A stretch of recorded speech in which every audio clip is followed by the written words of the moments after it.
And welcome everybody to the CopBlockRadio show live for August 20th, 2014. I'm your host Eric, and with me tonight I have Dio and Derek J. Yo! Yeah. What's going on, everybody? Not a whole lot. Dio is giving us a little peep show before we went on live. Yeah, you know, like the one you gave me at the Pork Fest, right? Whoa, too much info here. So, CopBlockRadio, huh, guys? Yep. You can dial into this show, you know, by dialing 413-418-COPS. That's 413-418-COPS. Or by Skyping CopBlockRadio. And please feel free. Go ahead. Yeah, definitely.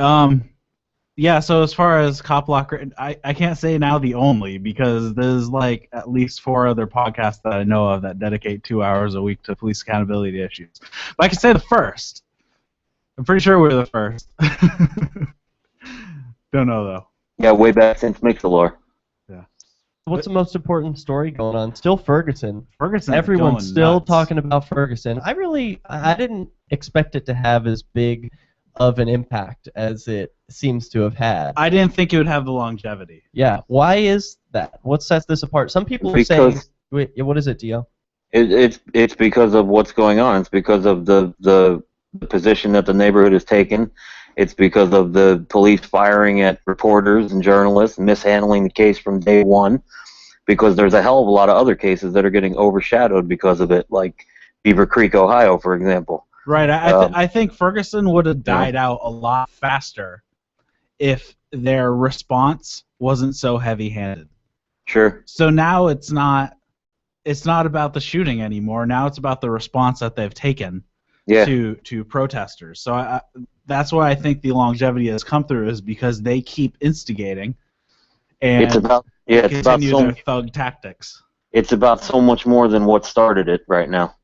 Right, and that's why I think the longevity has persisted the way it has, because you know the craziest video that I've seen, I guess it's not even the craziest at this point, but when they tear gassed the Al Jazeera news crew, and they ran away, and then the first time I saw it, I didn't see the video, I just saw a still frame, so I saw them getting gassed, and then the next picture was the cops taking down the equipment. Oh, but the cops were helping them, don't you know? Yeah. That was an official story. Yeah, if I didn't know better, I'd say that they were shooting near them to make them run away so that they could go over there and disable the cameras. No, Dio, you heard wrong. See, the police union spoke about this, and they said that they were helping the media organizations with their camera equipment, helping them take it away. Helping them get a better shot.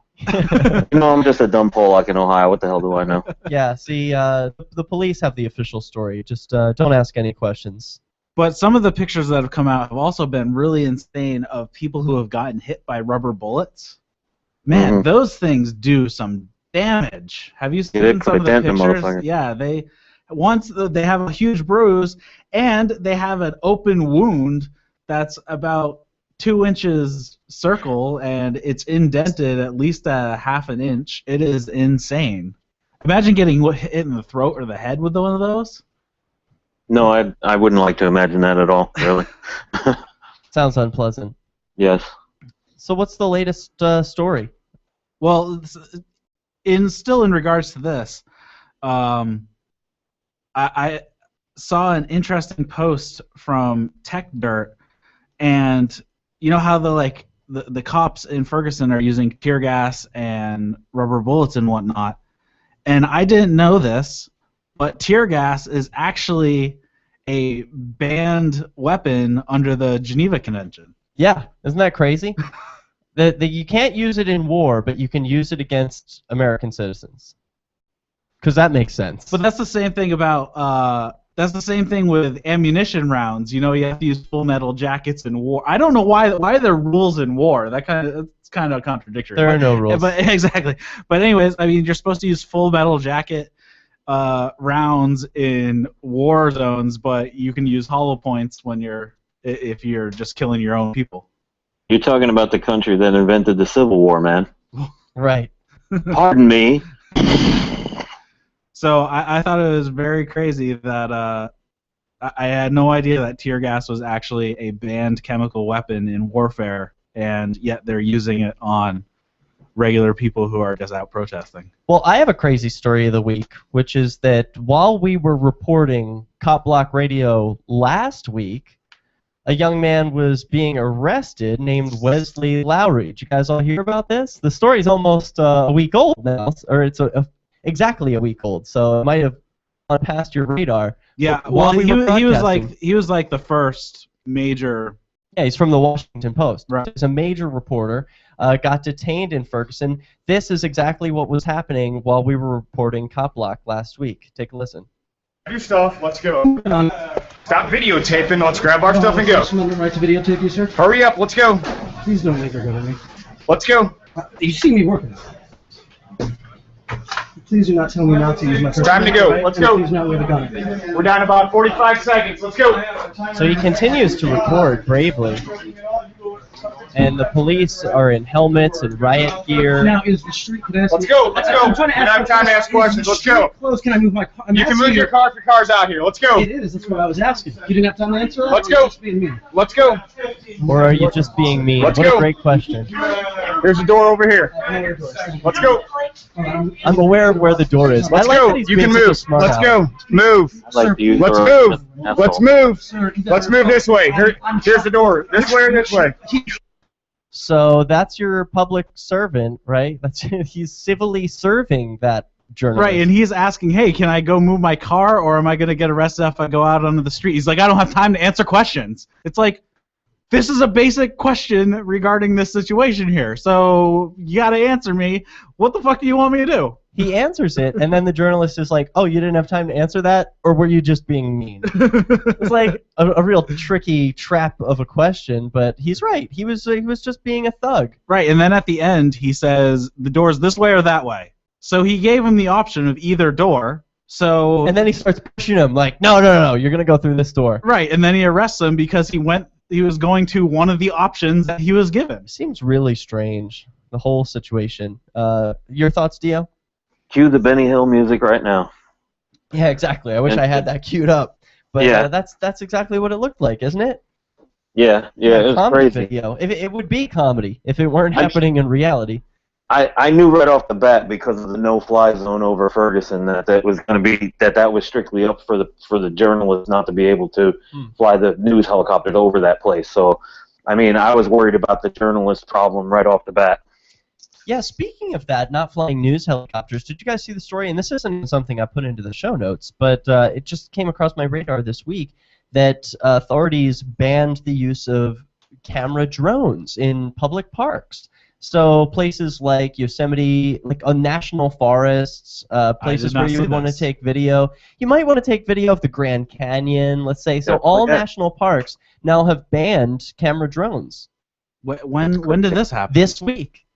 That's crazy. So what's the article? What's the actual law? Because when it's in the air, it's technically not on their land. So if it took off and landed on private property or where you're allowed to, I think you're technically okay. Cool. Our drone can do a GPS thing, so we can send it out on autonomous flights. So. Right. Well, here's the story from Reuters. Camera-toting drones banned from 2 U.S. national parks. I was mistaken. I thought it was all U.S. national parks.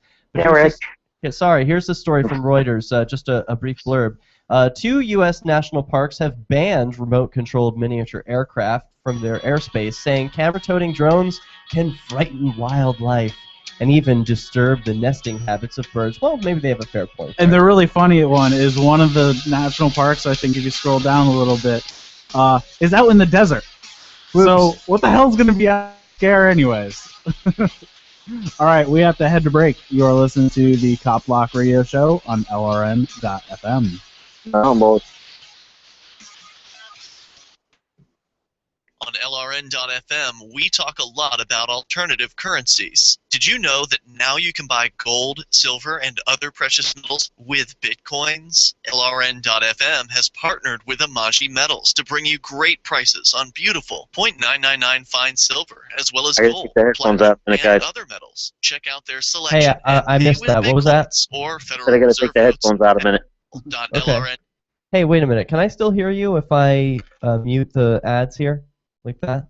Yes, I can hear you. I can hear you better actually because I can't. You know, when the show's playing, I can't hear you guys. Yeah, that does make it tough. All right, good. I'm glad that button works. Okay, I'll be right back.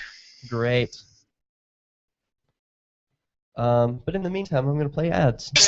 Oh, here's what I sometimes do for the listeners, so they can hear a bit more time for ads. This is what I'm doing sometimes now. Hey!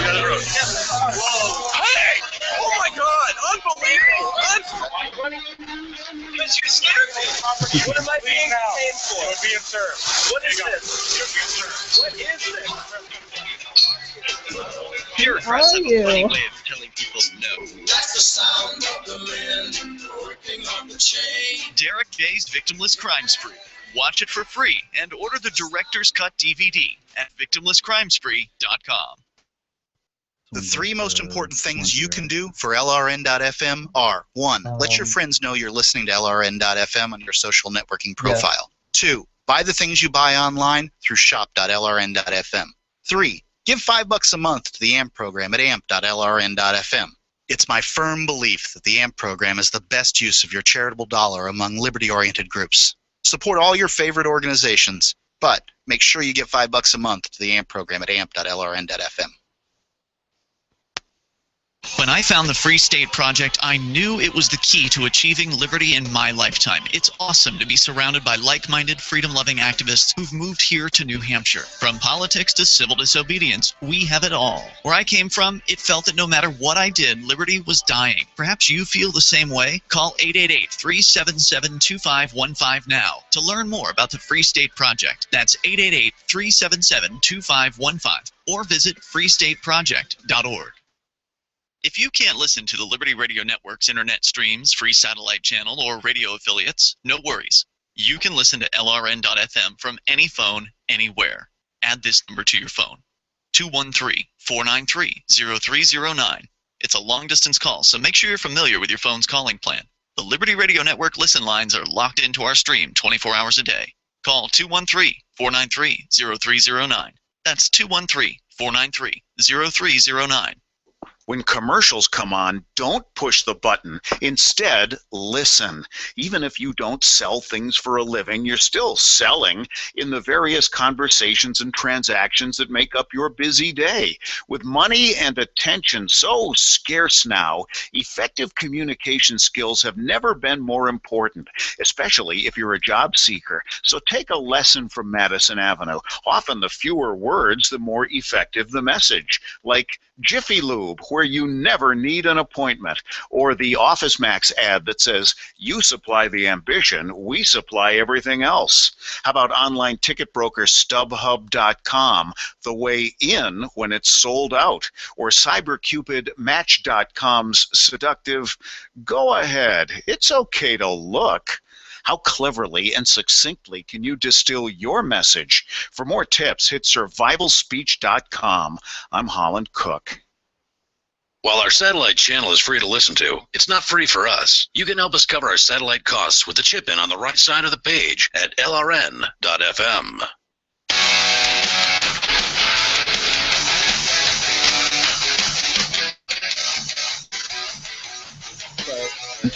You have me muted.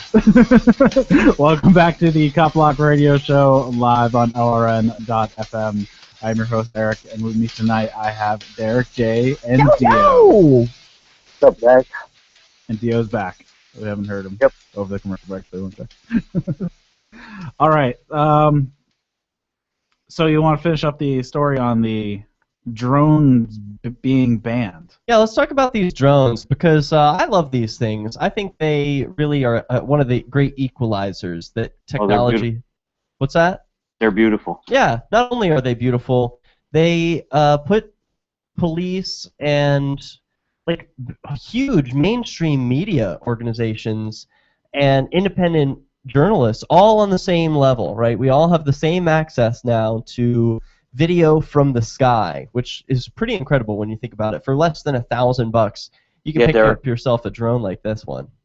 I'm talking about, we have one in Sandusky. I had it here in Parma. We actually flew it and did some test flying around here and stuff, and it's really nice. Yeah, they're nice. They get great video, depending on what kind of cameras you got with them, or they can usually be operated by a smartphone. So, I mean, we are living in the future here. But the government, they want to prevent videographers and camera people from capturing, I don't know, what might be going on inside a national forest? Who owns those forests, I ask?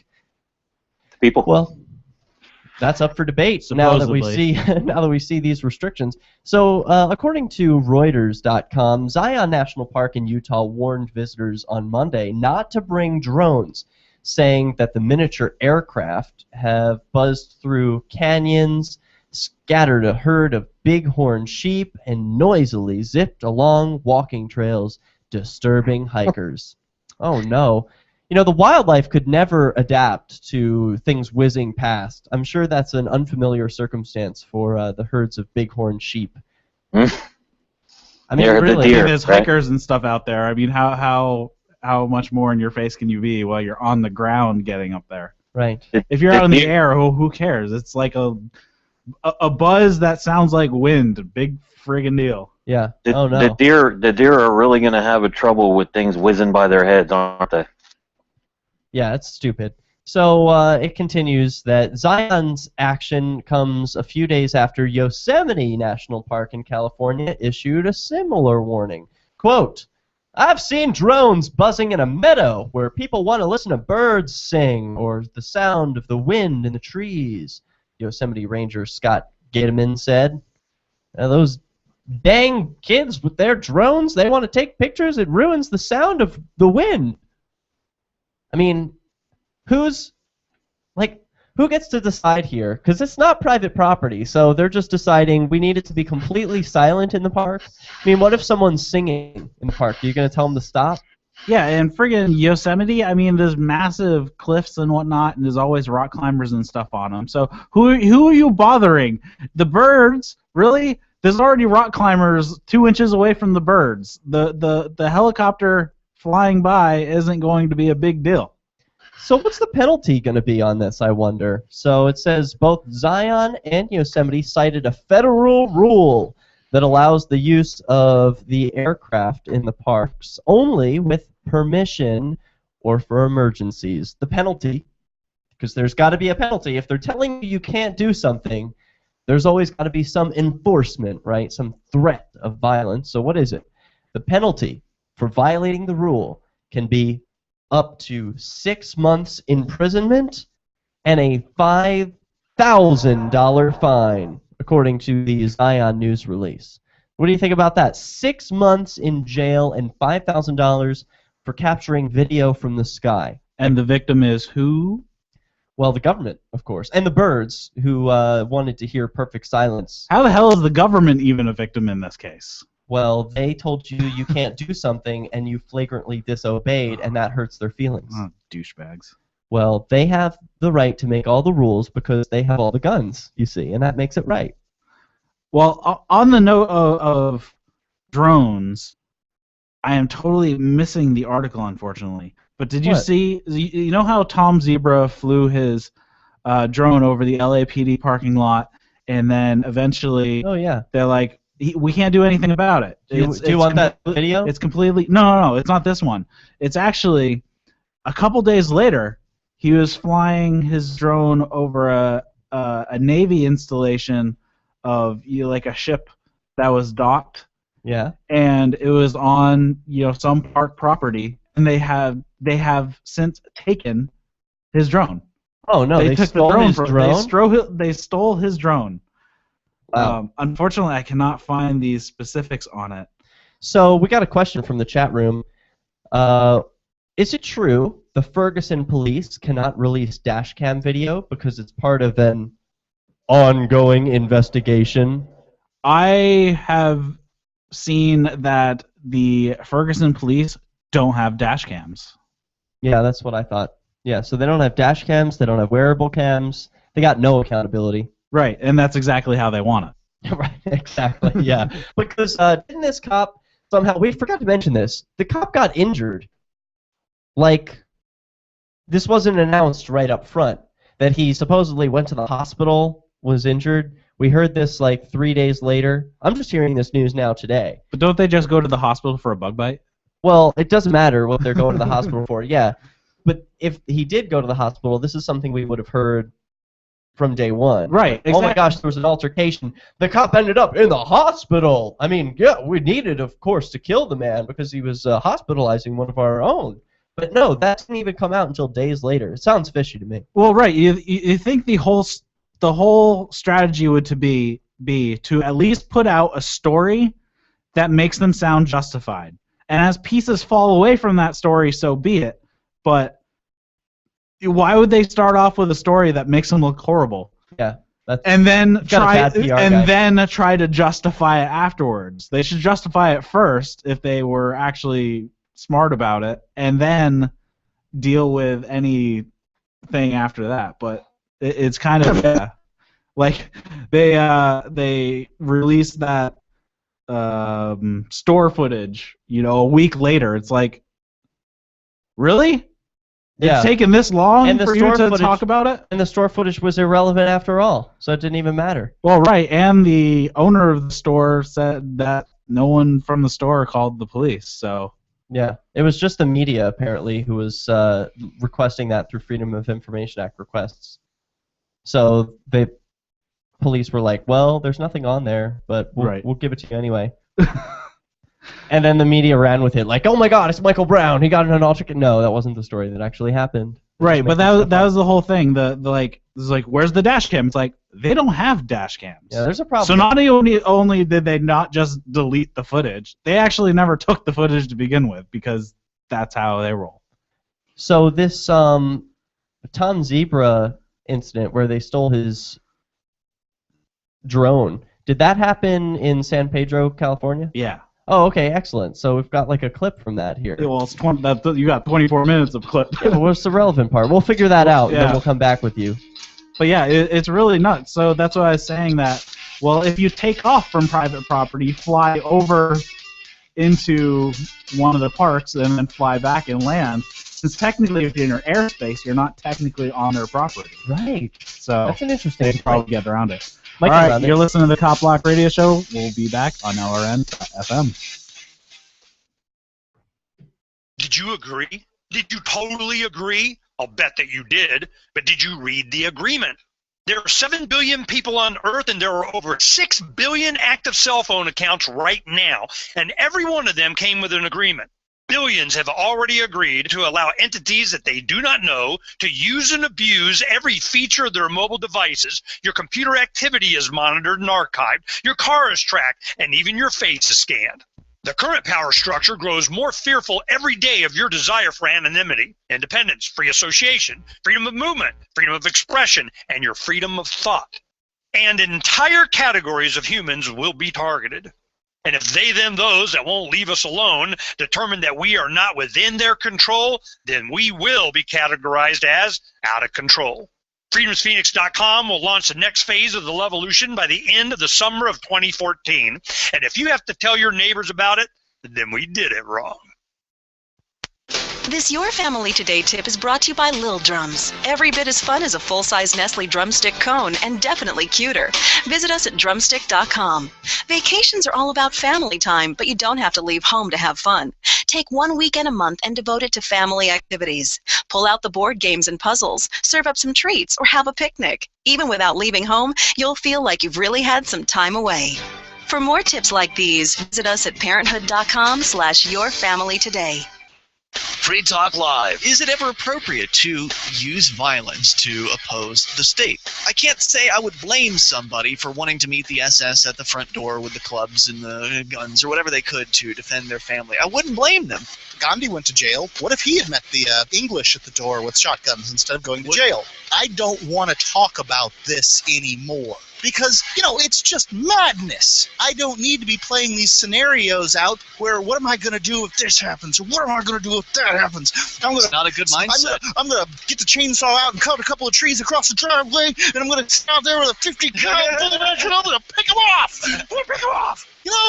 Crazy nuts. I mean, you're going to die from high blood pressure and a lot of shiny guns. I'm a ticking time bomb waiting to go off. Coppers. Free Talk Live, 7 nights a week from 7 to 10 Eastern, live on the Liberty Radio Network at LRN.FM. Wolverines! Brrr. DVD, books, music, instruments, periodicals, computers, software, electronics, photo, cell phones, office products, home and garden, bed and bath, furniture, kitchen, pet supplies, automotive, hardware, apparel, shoes, jewelry, grocery, healthcare, sports and outdoors, toys, games, used, and more. It's a department store at your fingertips. Shop.lrn.fm. Get all your shopping done, get a great deal, and a portion of your purchase goes to benefit the Liberty Radio Network when you shop at Amazon via shop.lrn.fm. This alert just came in. This special announcement is for business owners and leaders of organizations who've been waiting for the right time to build. General Steel has made it impossible to wait any longer with rock-bottom prices that could save you thousands. That's right, General Steel, America's leader in pre-engineered structures, is offering buildings at prices you will never see again. Don't miss these prices. A 50 by 100 for under $30,000. You heard right. That's 5,000 square feet under $30,000. Manufacturers, if you need a larger building, try a 100 by 100 commercial building for $129,000. You can't afford to rent with these prices. Imagine a 70 by 100-foot church building for under $69,000. With the economy improving and interest rates still at historic lows, you can't afford to wait. Call 800-917-8251. 800-917-8251. 800-917-8251. Do you love Twitter? Make sure you favorite the LRN.FM Twitter account so you can receive our tweets at twitter.lrn.fm. That's twitter.lrn.fm.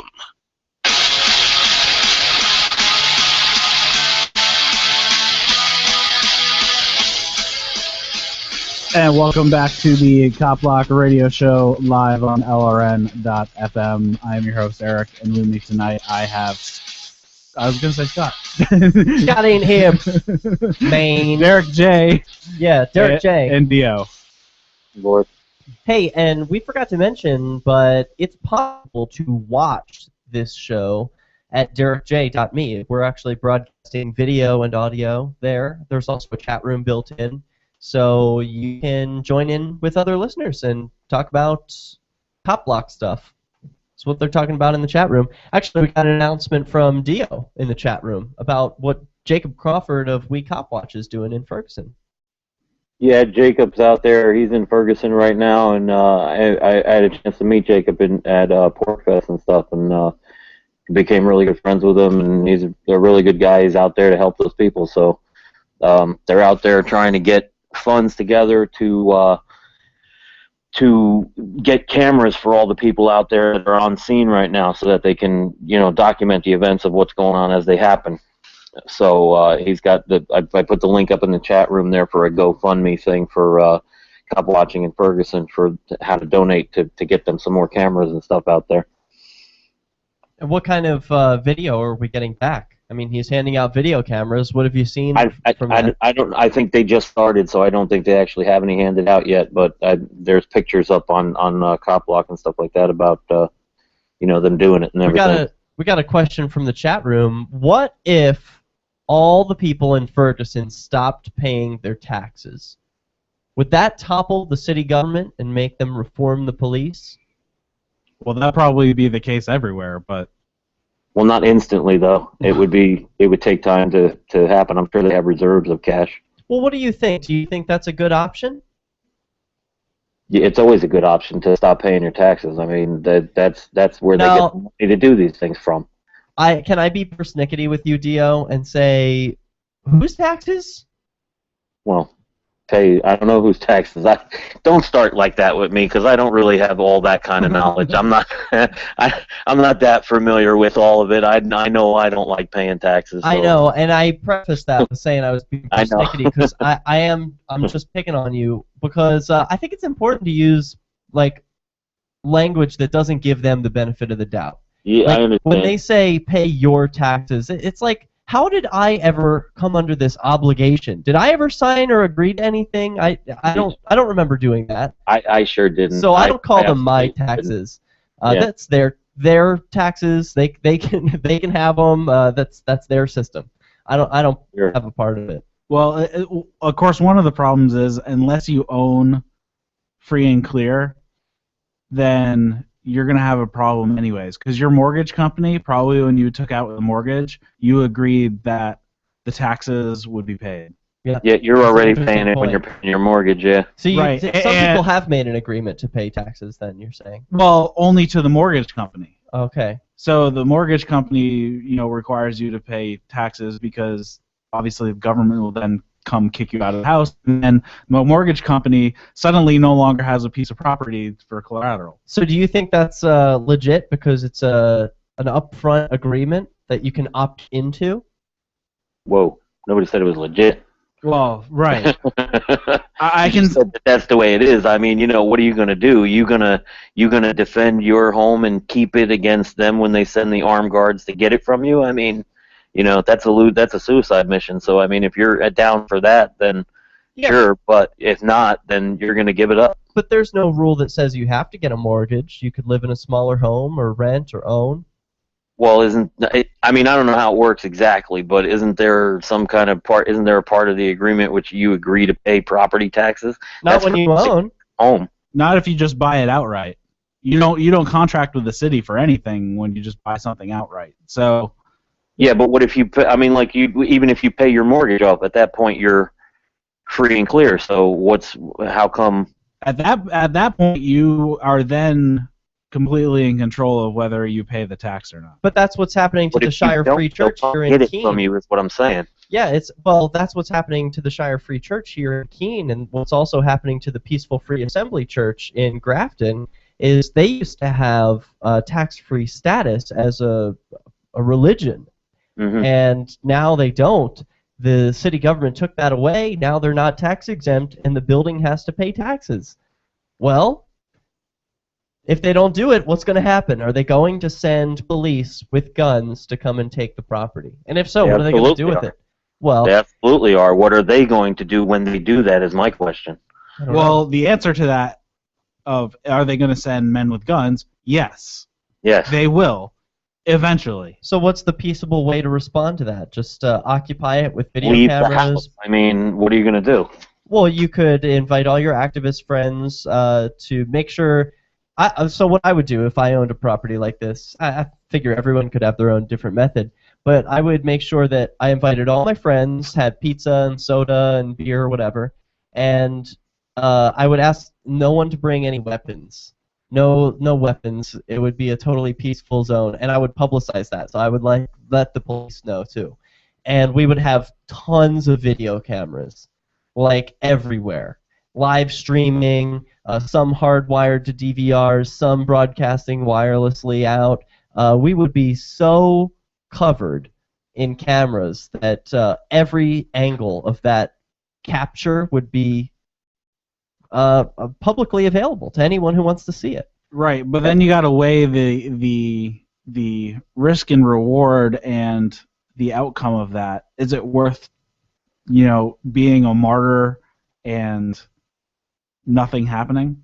Well, what do you mean nothing's going to happen? No one has ever taken video like that. I mean, Yes, we all right, but no one gives a shit. Yes, they have. Sure It's they been done would. before. No, It's been where's done before their for video of that? There's Ed and Elaine for Brown from like- New Hampshire. For farm foreclosures and stuff like that. I've seen them before when they have videos of that stuff. But you've But never seen video where there's surveillance cams and a team of activists occupying a building that the police are trying to take with force. That's never happened. Well, where? I can't place it right now, but I know I've seen it before. Well, that would be pretty I said, freaking remarkable to me to see that video. So if you can remember, where someone has done that, I would love to see it. But I think it would be you can try looking revolutionary. up foreclosure video, but I can remember there was one case in particular. People actually did that outside of a home that was being foreclosed, and I think that they did make the sheriffs go away like that because it was in a neighborhood or whatnot. But other ones like farms and things like that, I've seen where they just, they come in and they take it. Well, but eventually, even if they leave, they'll still come back.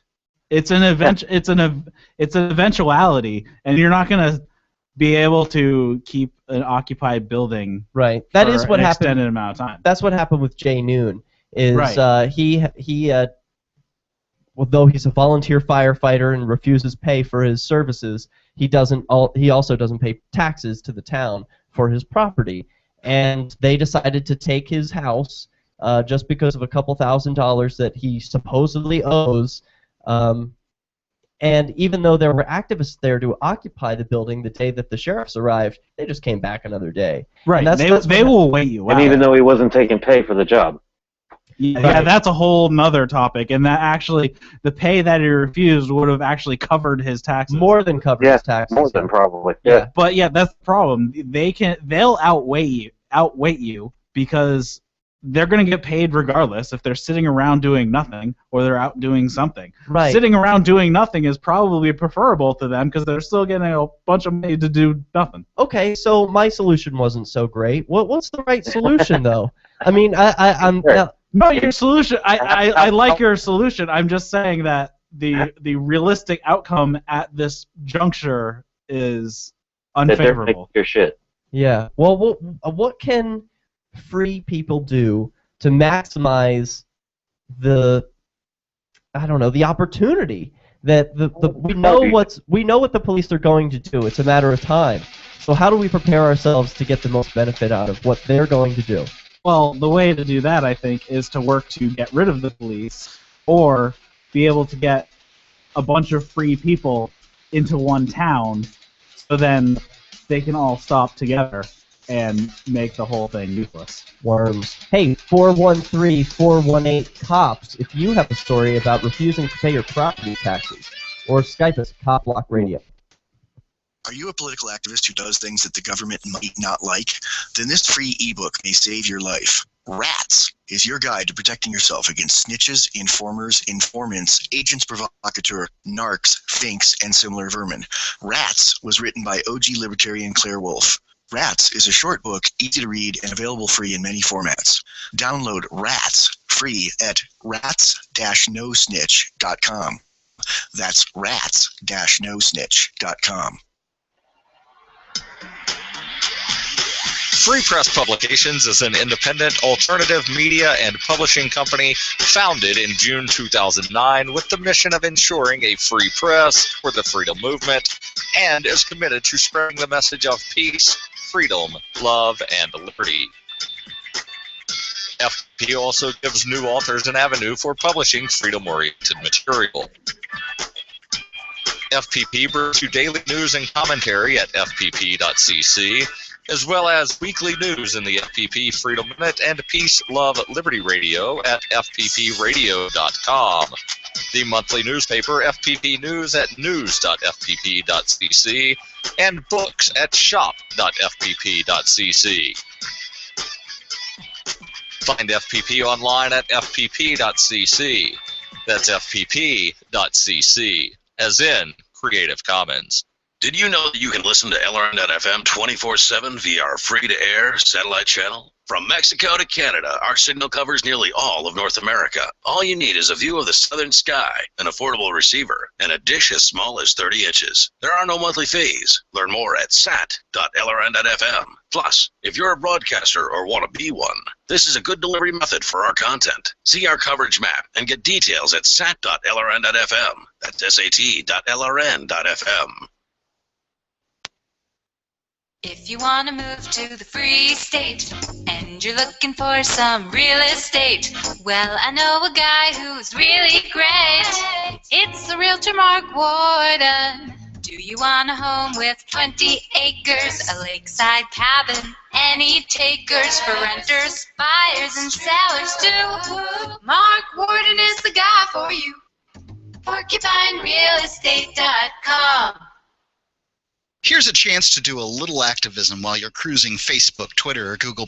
Between the LOL cats, the recipes, the hot girls, and the inspirational sunrise memes, Free Talk Live's post passed by your newsfeed. Like them, comment. It gives us more exposure. If you don't see our posts, click like at facebook.freetalklive.com and then hover over it to click Get Notifications. It's an easy way to spread the ideas of liberty a bit further. I know you're busy, but you can spare that 1/10 of a calorie it takes to click on something. Facebook.freetalklive.com.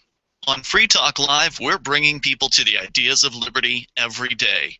From wrestling superstars like Glenn Jacobs. You guys really are having an impact, I believe. Like I said, a lot of where I am now is due to listening to Free Talk Live. You changed my mind on some very important issues years ago. To random people tuning in on the radio. I was kind of stuck in the left-right paradigm. I heard your show by chance on a Saturday night. From there, I went on, joined the Free State Project, and become an amplifier. So, I mean, that's really the reason why I amp is because I know that if it wasn't for you guys being on as many stations as you are, I never would have found the ideas of liberty. Your amp will directly change more lives by getting Free Talk Live in front of people looking for talk radio online and on the air. Find out about giving to our Google AdWords campaign at amp.freetalklive.com. That's amp.freetalklive.com. Listen to LRN.FM on any phone, anytime. 213-493-0309. That's 213-493-0309.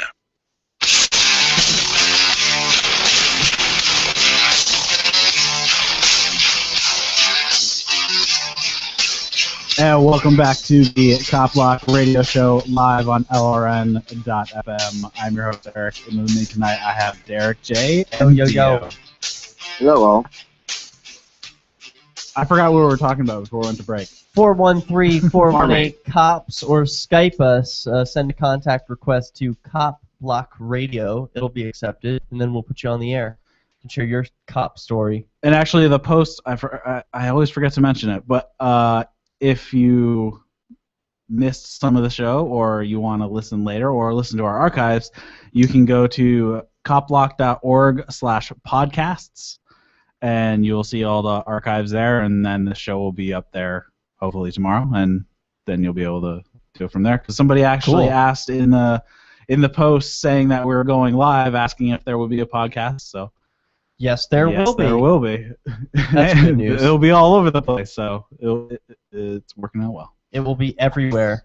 Hey, do you guys want to hear/see the Tom Zebra footage of his drone getting stolen this week or 2 weeks ago? Yes, let's do that. All right, here's the clip. This is from YouTube. This is Tom Zebra's YouTube. You can check it out. His YouTube channel is just his name, Tom Zebra. So here it is. He's at San Pedro, California, by the Navy, and he says he sees a sign that says, "Bring your family and your camera." So it seems like a family-friendly event. He brings his drone. Apparently the military is not fighting for our freedom so much here in the city of San Pedro. They took my camera. I seen it on the website. It says Navy Days. Bring your camera. Come out. Bring your family. Come and see these warships. So I came and brought my camera, and they confiscated it. You want to come and look at my image? My image is pretty good. Catman. So here you can see Tom Zebra has some beautiful footage that he's capturing from the sky of what the naval base looks like. This is footage that a regular consumer camera would never be able to get just 5 years ago. Here we are over where? In 2014, and he is capturing I'm over there right now. Beautiful footage. Having an argument with police. Oh, you mean like maybe out in the ocean and then point it back this way? Okay. So here it is. They're forbidding him from using his camera to take pictures of what's going on in the world around him. I'm doing really well, thank you. The thug comes up to make contact, and after that, after about 20 minutes of chatter, comes down to paperwork time. When it's time for Tom to fill out paperwork saying, "This is the property that they're taking away from me." We'll take it out because I understand your concern. My other concern is the battery, if it sits in a state of discharge for several months, it'll be no good. We can't give it to you. I'm not going to give it to you, but let me get your copy. I'm going to write it on. I think it's already on there. It's part of the UAV, but since it detaches, I'm going to write it on here. That way, if you need to file a claim, two more times. That way, if you need to file a claim against the city down the road, if the battery failed while it was in custody, it's listed. Oh, how nice of them to stay so accountable. If we break your stuff, at least we'll make a report about it. Well, that's basically the gist of the clip. There's not much else to see except Tom Zebra hands over one of his drones. Pretty sad. Yeah, well, of course, what is he going to do? Run off with it? Yes. I don't think he'd get very far. Why? What, are they going to shoot him in the back for running off with his camera? I wouldn't be surprised. I don't know. I've run from the police on several occasions. I likes running. Sometimes you get away. And there was a boy in Philadelphia, this is worth mentioning, a 16-year-old boy, civics student, honor roll, was going to a football game or a basketball game that he was on the team, and on his way traveling through the streets of Philadelphia, a cop stopped him and his two teammates. His two teammates ran. He stayed behind saying, I haven't done anything wrong, so I'm going to be just fine with this interaction with the police. Wrong. They crushed his testicles so hard that one popped and burst.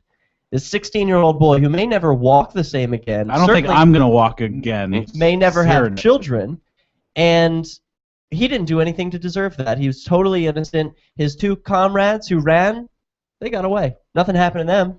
No charges. No crushed testicles. So yeah, sometimes it is the smart thing to do to run from the police. They are a deadly gang, and they will hurt you. Right, and that kind of leads into one of the stories that I posted in the prep, and this is actually off of the cops' own major insider, propaganda machine from Police One, and it's basically a story on how to secure a confession. What? So when was this posted? Is this a recent article, or is this like? This was published a couple days ago. Hold on, it's still loading, but it's. So one of the things that they want to do is basically ask questions that are would lead to, regardless of your answer, it's going to be bad for you. The so 1, no 2, matter 3 what approach, they call it. So what do they call it? The 1, 2, 3 approach. The 1, 2, 3 approach. Tell us more. So one of the questions would be like, so if it's like a spousal abuse thing, they'll say, so when did you decide to stop beating your wife? So basically, they are begging the question because they already presupposed that you have beaten your wife. Right. So you're admitting if you say never, or something. So you're admitting guilt no matter what right. you say. You're incriminating yourself by just answering the question. So the right thing to do is to shut up. Yes, sir. Exactly. So, of course, now Police One won't let me look at their site. So this was actually published on July 31st. Yeah, if you have it handy. Yeah, I got it. Many different approaches exist in the field of interrogation, some being more effective than others. One very simple yet extremely successful tactic to be considered is the 1, 2, 3 approach.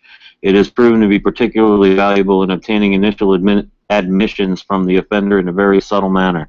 If you ask most offenders, did you do it, the answer most often will be no. Asking a question in this manner provides the offender no face-saving reason to acknowledge the crime.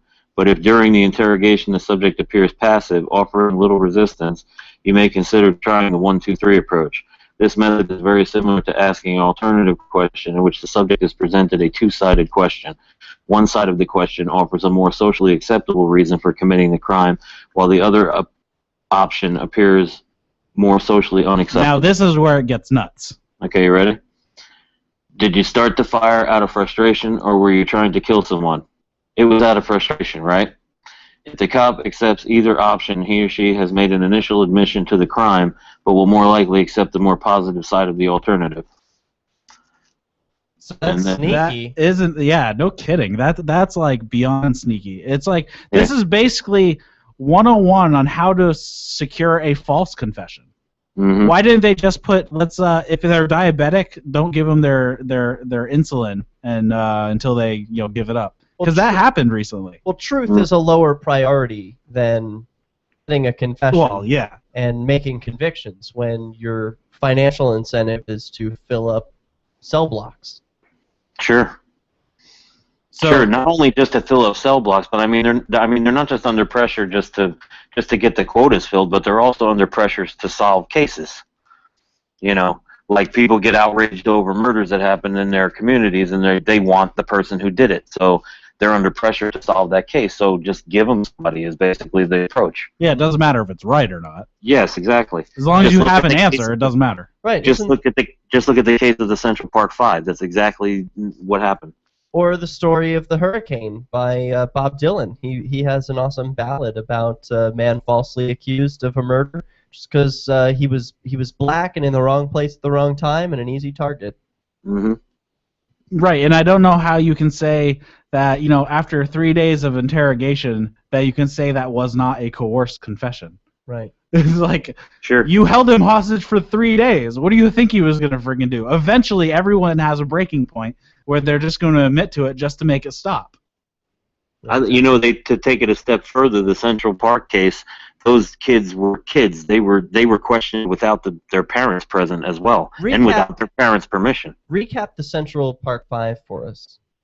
It's a famous case in New York from the 80s or 90s. I can't remember exactly all the details and stuff, but it's the Central Park jogger case where there was a jogger in Central Park who was badly beaten and raped and left for dead, and then the police just made a sweeping just swept the net over a bunch of people that were in the park at the time, and they had these 5 kids, and they basically had them under interrogation for hours before they even notified their parents that they were arrested. And then when their parents got there, they were still questioning them, and basically made their parents sign the ability to continue questioning them without their presence and without a lawyer. Yeah, and that's one of the problems of how that goes is they just keep asking questions, and not answering questions is probably the way to go, but everybody might think it makes you look guilty, but it's kind of one of those weird social things. All right, we have to head to break. You're listening to the CopBlock Radio Show on LRN.FM. Are you looking for an excuse to come check out New Hampshire this fall? You're invited to Keenvention. Keenvention is your chance to meet dozens of key liberty activists from across the Shire. You can explore the beautiful little city of Keene, discuss various forms of activism with seasoned veterans, do some Robin Hooding, and learn about making a move. Keenvention received rave reviews last year. If you missed it... Check. Hey, Dio, can you hear me? Yeah. I have a request. I was noticing in my headphones that when we started to go to break, your audio was suppressed. Mm-hmm. And it's probably because of your Skype settings. There is... Oh, hold on. Eric's talking to me. Yeah. Mm-hmm. So it takes the loudest channel and sends that. So the commercial is basically overpowered. Isn't there some way around that? No, that's why That's why I was telling you I couldn't hear you very well when the show was playing, during the break. There's got to be a way around that, because with LRN.FM that doesn't happen. I bet if I get all the right downstairs, and everything, that'll clear up. And I've had other guests on Skype where they don't get suppressed. I think it's one of the settings that I've set up here. Let me look in options. Oh, I forgot to push the video to my QR code. There we go. Options. Sound devices. No. Do you know the Central Park story? Yes. Yes. You do. But I just, I don't want to assume that all listeners know. Right.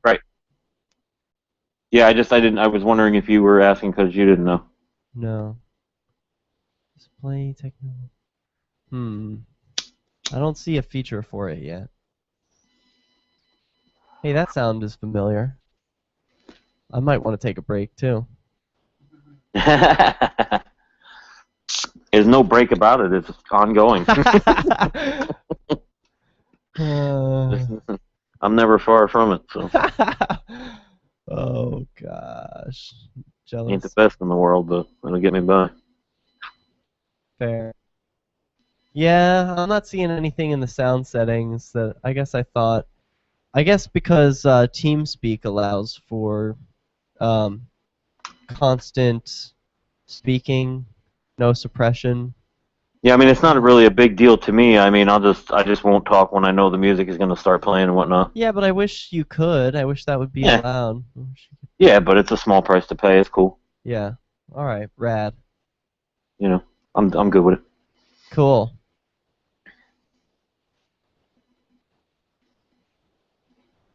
Alrighty.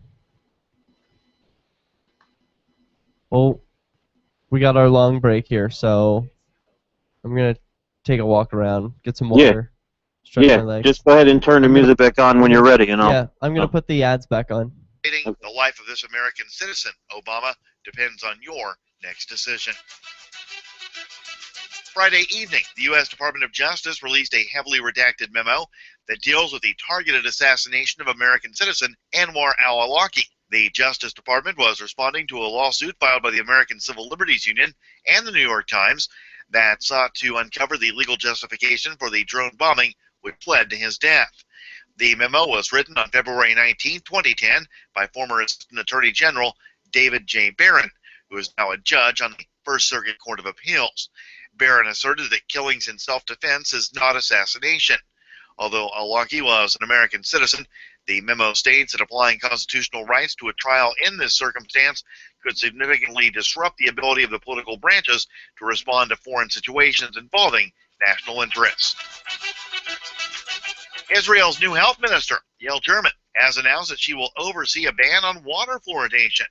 German has stated that she believes that the chemical, known as hydrofluoric acid, is effective in reducing cavities. But she believes that instead of forcing Israelis to consume fluoridated water, the public should have a right to choose what they consume. Support for Liberty Beat comes from Brave New Books, your local source for all things Bitcoin. Now hosting a Bitcoin ATM, located in Austin, Texas, 1904 Guadalupe Street, or online, bravenewbookstore.com. And support comes from the notorious activist Michael Cargill. He has a new show called Come and Talk It, live Sunday afternoons at 4 o'clock on 1370 AM in Austin. This is the Liberty Beat for Wednesday, August 20th, 2014. Check out the website at thelibertybeat.com. The Electronic Frontier Foundation has published an updated version of its cell phone guide to protesters. The guide details strategies an individual should consider during protests to protect their information from law enforcement. Other topics include tips for protecting your phone and your passwords, as well as how to encrypt communications and successfully document protests. The EFF states that since the first release of the report in 2011, the public has learned about the massive requests for cell phone information from law enforcement agencies, as well as the use of surveillance technologies by the U.S. government. The first ever Pacific Northwest Freedom Fest took place last weekend. Liberty lovers gathered at a Washington campground and shared good food, good fun, and good old campfire conversation. Plans are already in the works for next year's festival. The second annual Vermont Freedom and Unity Festival also took place last weekend. Adam Kokesh, who recently published a new book titled Freedom, headlined the event. Now, we asked Adam his thoughts on the event, and he said, the Freedom and Unity Festival was an amazing gathering of some of the most hardcore yet peaceful and loving people in the entire freedom movement. This upcoming weekend will feature the second annual Midwest Peace and Liberty Festival. That's going to happen in Delton, Michigan. And you can learn more by going to the website miplc.org. That's miplc.org. Support for Liberty Beat comes from Cabo Bob's. Non-GMO chips, homemade tortillas, and no high fructose corn syrup in anything.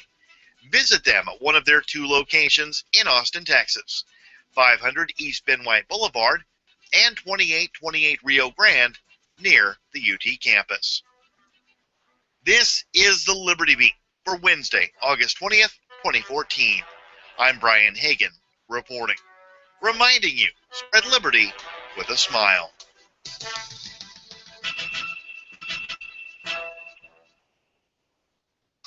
His name is is Osimo? Honda has unveiled its new human-like robot that the team says is designed to run a non-competitive half marathon and then smugly brag about it afterwards. Project leader Kenji Saito calls the robot very aggravating, adding, quote, "We knew how to create a robot that could run great distances at high speeds. The challenge was to build a bot that would be impressed with its own minor achievement. The robot even believes it could run a full marathon if it wanted to, but it's just doing this to stay in shape and have some fun." If I wanted to, I probably could have played college football. Aiming to make the android as realistically human as possible, scientists installed sensors to register derisive comments and eye rolls from annoyed coworkers as genuine interest in its self-centered blathers. The team noted that the irritating robot could be useful in medical fields as well. Already, Osmo has pestered scientists into sponsoring it to run a 5K at Cape Cod this summer. To date, it's raised over $700 for leukemia research. This is the Onion News Network.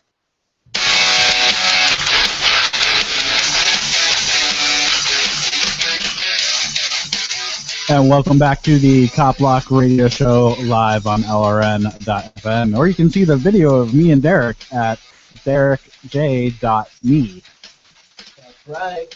And you're still muted. That's right, derekj.me. It doesn't just have this video, you know. It has all the videos that I do throughout the day. So if you're into, like, Bitcoin, I did a Bitcoin talk show earlier today. And if you like police abuse stories, I talked about a lot of them during the Angel Clark show today. You can check out all those episodes at derekj.me. Nice. So with you tonight, it's Eric. I got Derek J. and Dio's on the line. Here. So you brought up, Dio, you brought Yes. up the shooting in Beaver Creek, and we haven't touched on it yet. So you wanna head down that path? Sure. We had a shooting here in Ohio in Beaver Creek in a Walmart. A guy by the name of John Crawford was shot inside the Walmart holding a BB gun. Now, granted, a BB gun looked real enough, but I mean, they sell BB guns in Walmart, so couldn't really figure out why anybody was making a big deal about it. Did someone call the police on him? Someone apparently got upset and called the police. Apparently was the only person who called the police and got upset about it. And, the police showed up and they told him to drop it. And there was, there's talk of the fact that he was on his phone at the time and that the person on the other end heard him say it's not real. And before he can even practically get the sentence out of his mouth, the cop shot him. We got some people down there in Dayton, Ohio, CopBlock, Virgil Vadova.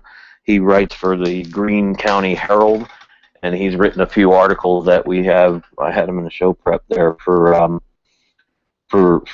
about it, and he has also had personal experience with Beaver Creek Police, where he and his friend were having lunch, open carrying, and apparently someone had called and said there was somebody, with a gun in a McDonald's or whatever it was, and he got the dispatch tape of the call and all that stuff, and it turns out that the dispatch person had called the sergeant in charge and asked if it was legal to carry, and the sergeant had said no. So I remember this. Yeah, they sent two police to their location thinking that there was some kind of wacko with a gun out there. It was just two guys having lunch. I mean, Virgil considers them lucky to be alive because of that. So, Beaver Creek is not very up on the open carry laws, to say the least. Let alone let's not even get into the fact yet that they're opening fire inside a Walmart, for Christ's sake. There's been Virgil and Dayton, Ohio CopBlock has set up protests that have gone on all this time while Ferguson was going on, which is why I say it's been overshadowed, because they're not. There's no rioting happening, no looting happening, no violence of any kind. They're just protesting in front of the police department, basically, and the police department has sent emails back and forth talking about how Dayton, Ohio CopBlock is organizing this protest and stuff. I mean, they're not being forthcoming with the information. There is a video that just came out today of the family of the kid that just watched the surveillance video from Walmart, and the father basically said that he just watched law enforcement murder his son. Now, also, wasn't there somebody else who died? Yes, as a result, apparently there was another woman who had a, I don't know, a stroke or a heart attack or something like that when all the chaos started breaking loose. You know, who's responsible for that in your opinion? Is it the police or the person who called the police? In my opinion, it's the police. It is the person who called the police too, because he obviously, you know, there was. I've heard the way the story goes that there was not a lot of panic going on because the kid was holding the gun inside the store, outside of the person who called. So yeah, yes, holding a BB gun in the sporting department, where the BB guns are. Yes, you know. yes. There's like he claims he was waving it around, pointing it at kids. There's no other corroboration for that story whatsoever. There was no panic going on inside the Walmart when the police arrived, so therefore, you know, he was the only one who was concerned. So to that degree, yes, he is responsible for what happened. But the police just knee-jerk reaction to everything is the main cause of the problem, you know. Right, but I don't know. Like, I'm starting to wonder if, like, who's to blame? We know how cops act. We know that they're a violent gang. So is it the right thing to do when you see a guy with a gun in a Walmart to call the most violent gang in the world? Maybe not. Maybe you should take a step back and think about your other options, because the person who calls this gang, you know, whether you call a dog on somebody, you don't blame the dog for biting someone. You blame the person who called the dog on him. Well, see, Ohio is an open carry state. So, I mean, if the citizens of Ohio would be more willing to, you know, arm themselves when they're out and about in town and not be so afraid to be seen with a gun on their hip, then possibly, you know, somebody could have stopped that before it ever got escalated. You know what I mean? I say the blood is on the caller's hands. There would have been no call if it was like New Hampshire, where you could walk around in a grocery store and shit with guns on your hip, right, and nobody freaks out. I actually never had a problem open carrying in Columbus, but I know that there's like pockets of problems in Ohio. Like Cincinnati doesn't know shit about the laws. Yeah, obviously Beaver Creek doesn't either. Yeah, but I have never had a problem in Ohio, in Columbus, and I've, you know, open carried past plenty of cops. I've open carried in the local grocery store where there was a cop at the you know, customer service desk, and he was on my strong side. He clearly saw I was carrying. He didn't even talk to me or anything. He just let me go about my business, because probably because you have equal firepower. Well, yeah, that too. How about them Giants, huh? Right. You know, I mean, that's the kind of, yeah. An armed society is a polite society. Exactly. Yeah, well, that's actually a funny thing you should say that, because we were actually at a Walmart. It was late at night. There was a guy in front of us in line. There were two guys in front of us. One of the guys was totally strung out. Like, he was just being loud and obnoxious. Like on drugs? Yeah. Okay. And then he saw I was carrying. He's like, "Whoa, maybe I should be." Yeah. And then he calmed down and was much more polite. And yeah, it was kind of crazy. That's where the big problem lies with this whole thing. Okay, I was just on a walk with the Northeast Ohio Carry group, that they were out to educate people about open carry in Ohio. And they just, you know, they walked around, everybody's carrying guns and stuff and getting all kinds of honks and stuff from the neighborhood. Parma's open for open carry, so we're good here. But we crossed over into Brooklyn, and we went down to the Walmart over there. And there was a woman out there, I swear to God, belligerent as hell, just like, "Why are you doing this here? There's kids around here." Because it's legal. That's why we can. That's why. And we had to stop and take a pee. So what's your problem? The problem is that the police, when they get these crazy calls from these morons, they don't set these people straight, okay? They go out and go after the person who's carried the gun, not the person who made the call. Right. The protocol for the call taker should be, are they waving it around, or is it in a holster? It's in a holster. Well, then we're fine. Goodbye. Yeah. Exactly. Goodbye. You should be scolding the people on the phones and telling them that if we go out there and go investigate this, and it turns out to be just someone open carrying their firearm, that you're going to be charged with filing a false report. That would be good too. I could be okay with that because it's Yeah. really annoying if you get the police called on you when you're doing nothing actually illegal. You know, there's nothing wrong with that law either, because that's all it's enforcing is accountability for an individual. You're accountable for your Sure. actions. You call a violent gang on somebody, you're going to be held to account for that, whether it was the right thing to do or the wrong thing to do.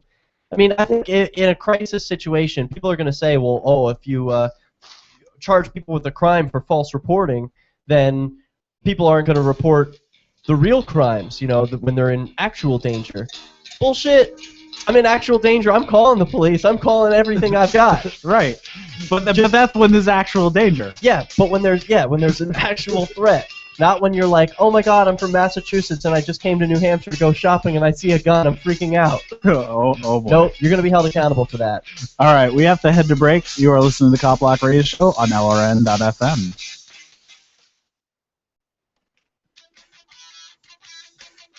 Liberty activists around the country are starting to realize politics alone won't set us free. So what Good will? stuff. At Liberty on the Rocks, we believe the answer starts with living your principles, spreading ideas, and connecting with those around you. By starting a Liberty on the Rocks network, you can make a difference by uniting libertarian thinkers. Find out how much fun it is to build your local network from the ground up. Visit libertyontherocks.org today to get started. A majority of Americans are pointing to Friday's tragedy as a clear call for major reforms in everything, or literally anything at all that might prevent acts of horrifying, senseless violence. According to a recent ONN poll, the nation is united in saying that the key to preventing future tragedies is a drastic change in gun control, mental health care, school security, media coverage, violent entertainment, the fragility of the human condition, and really so many other things we probably haven't even thought of yet. Jesus. The Randolph Center for Public Health and Safety also released a statement saying, quote, if you look at statistics regarding gun violence in the United States, you'll see the recent shooting is a clear cry for any thing at all to please, please be different. In Washington, lawmakers have reached a bipartisan agreement that the U.S. desperately needs tighter firearm restrictions or looser firearm restrictions, or honestly, whatever option just makes these things stop. Do that one. This is the Onion News Network. Instead of just listening, you can also watch. See the Liberty Radio Network's key New Hampshire-based live shows via our studio cam at cam.lrn.fm. Plus, you'll still be able to listen to the Liberty Radio Network via the cam feed in high quality 24/7, even when there's no live show being produced in our Keene studio. But wait, there's more. Our chat room is built into the cam page so you can interact with other listeners online. Listen, watch, and chat, all free at cam.lrn.fm. That's cam.lrn.fm. Shiny badges on your jacket, shiny badges. This is Davi Barker from ShinyBadges.com, and I just want to personally apologize for airing a jingle week after week, month after month, that turned out to be such an infectious brainworm. So to make it up to you, I'm offering a free gift. The next time you make a purchase at ShinyBadges.com, write worms in the transaction comments, and I'll send you something weird. The three most important things you can do for LRN.FM are: 1. Let your friends know you're listening to LRN.FM on your social networking profile. 2. Buy the things you buy online through shop.lrn.fm. 3. Give $5 a month to the AMP program at amp.lrn.fm.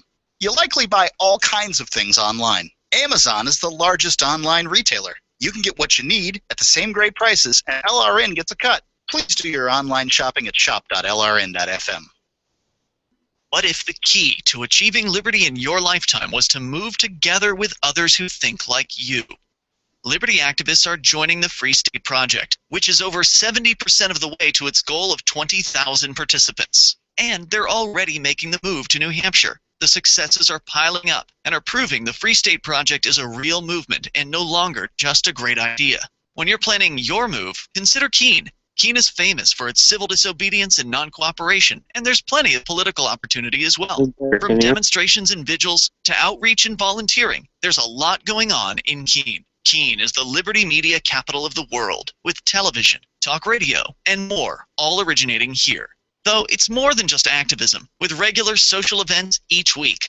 See what's happening at freekeen.com and get connected with video, audio, free books, a forum, and activist tools you can download and use in your area at freekeen.com. That's freekeen.com.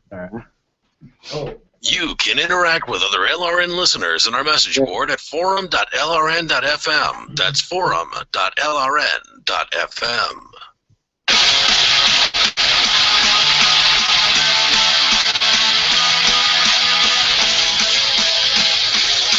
And welcome back to the CopBlock Radio Show live on LRN.fm, or the video is at derekj.me.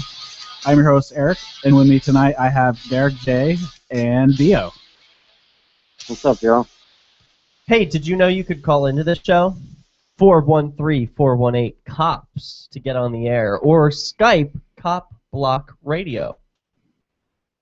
So there's a whole bunch of things going on. I'm sure somebody's got something to talk about. Yeah, there's a chat room, there's people talking in that, there's us talking about police abuse and restricting drones over the skies. What's our latest story? Still Ferguson? Yeah. There's a lot going on in Ferguson. We were on that the 1, 2, 3 approach there. That's right. You want to continue with that? Yeah, you want to continue reading? I still have it How up. is it that police trap you when they've got you in the investigation room? What do they call it? The 1, 2, 3 approach. Interrogation room. Yeah, they get you with the 1, 2, 3. So pick up from that. Yeah, they have the heading is the 1, 2, 3 approach in brief. Similarly, the 1, 2, 3 approach asks the subject 3 hypothetical questions in which the subject can easily answer in the affirmative. This approach addresses the fundamental premise of making it easy for the subject to tell the truth about her commission of the crime. These 3 questions are basically formulated by considering the type of crime, motive, case facts, or evidence and prior experience of the investigator. As an example, Rick, a janitor at the local high school, sets the gym on fire. No one was injured, but there was $20,000 in damage. The 3 hypothetical questions should be presented in such a manner that Rick can easily answer yes to each of them. In fact, to Rick's way of thinking, being able to answer yes gives him the feeling that he is gaining control in the interrogation and is also cooperating with the victim, in this case the high school, as well as the police. Rick is also thinking that his responses to the 1, 2, 3 approach may become a positive factor for the police and his employer's decision as to how to handle the situation. More importantly, no promise has been offered. The subject also has the opportunity to challenge the 1, 2, 3 approach, which validates this as a non-coercive process. So he's not to know that he's being asked these questions in this way to make him affirm his guilt, but yet he has the opportunity to challenge them, so that makes it valid and non-coercive. What's not coercive about being forced into a room with people with guns, being disarmed, sometimes being stripped naked, and then being forced to answer questions under a hot spotlight? Right. Isn't the second they say if you don't answer these questions, you're going away for a long time? Isn't that a coercive statement right there? They're basically threatening or blackmailing them into doing whatever. No, that's not a threat because it's made by people with badges. Oh, okay, I forgot. It gets better. Hold on. Listen. Beginning the 1, 2, 3 approach. In this case, the dialogue in the interrogation may proceed as follows. Rick, I know that you are basically an honest person because you have worked for the high school for a solid year without any problems or concerns. Your integrity and motivation is now coming into question. The administration at the high school, as well as we, need to know that you're a good person that simply did a bad thing. A mistake in judgment probably caused you to set the fire because we know that you were passed over for promotion. Sometimes good people act out of frustration and make one mistake in life. Don't let one mistake define your life. You're too good a person, Rick. You know, I would be surprised if you really were trying to bring the problems of the other staff members to the attention of the school officials. The fact that some of them leave bags of trash in the back storage room next to the gym overnight because they're too lazy to bring them out to the trash containers like they're supposed to before leaving for the day. And then they go into employing the 1, 2, 3 approach. Here's how you might continue in this example. There are 3 questions that we and the high school need answers to, and only you can provide those answers. Don't answer these questions right away, Rick. Just think about them. Number 1, are you sorry you caused the fire? Number 2. Wow, wait a minute. I mean, what would be going through your mind if the interrogator starts saying, Dio, don't answer these right now, but Are you sorry you caused the fire? I'm gonna say fuck you. Yeah, I wouldn't get past the first question either. I'd be like, shit, lawyer, thank you. Yeah, actually, I shouldn't say John fuck you. I should keep my mouth shut and just wait for a lawyer. All right. John from Sandusky, Ohio. I have his number in my wallet. Thank you. That's smart. So go on. Sorry I interrupted you. That's okay. I almost didn't believe the question when I heard it myself. Let's see. Number 2, was your intent to be a good and dedicated employee? Number 3, if asked, would you be willing to assist in some manner in the repair? This is like the compliment sandwich, but in reverse, where they ask something bad, give a compliment, and then. Yeah. You know what's weird about it though is that like we're reading it now the way it's written here, and it's funny to us, right? But like when you're not thinking about it, when you're in the situation, it's not so fucking funny, is it? No, because you're alone. First of all, there's no one to laugh with. There's no one to check your reality with. You know, sometimes when the police are interrogating people, it's like this complete other reality. If your friends were with you, you would be able to say like, "What the fuck's going on here? Look how ridiculous they are." But when it's you against like 2 or 3 different police and you're alone in a room with them, sometimes the reality that they paint can be hypnotizing, right? They've painted this picture of like, oh, you set this fire, are you sorry about it? We're sure you didn't mean to. It was, you know, they're painting this whole scenario that's untrue. Just tell us so we could all go home. Just tell us so we could all go home. Right, Just they're applying pressure. Exactly. It's like an out-of-body experience almost. Yeah. Like when I was arrested last year, one of the questions the cop asked me is, "Why are you sweating?" It's like, it's 93 fucking degrees outside. Yeah. Why do you think I'm sweating? It's 90 degrees out. Jesus. The New Jersey bastards had me out in the goddamn freezing cold asking me why I'm shivering. I was like, what the fuck? Aren't you shivering too? It's like 4 degrees out here. All right, continue on. All right. So anyway, it's Rick. Let's consider these questions one at a time. First, I think you're sorry, right? If the subject responds yes to the question, the first admission of guilt has been acknowledged. If the subject hesitates and becomes somewhat challenging, the interrogator should respond, "You aren't glad you set the fire, are you?" Again, if the subject responds no, an admission has been obtained.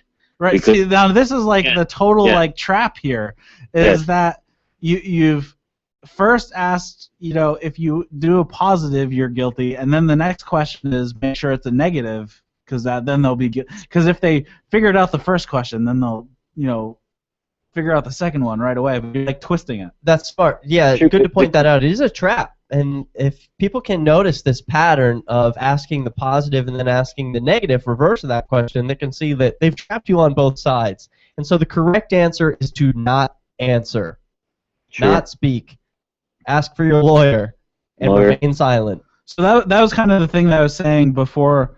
We went to break. Is it's a weird feeling to say nothing, because you feel like if you say nothing, you're just digging yourself into a deeper hole. Oh, but it's the opposite. If you're speaking, you're digging yourself into a deeper hole. That's absolutely right. It's just really weird, because like normally in everyday conversation, when you're asked a question, usually you're going to answer. Well, because that's kind of what we do as humans. You automatically want to give an answer when you're asked a question, so you don't realize that you're actually incriminating yourself. Well, in a free society, people negotiate, and they use words to win.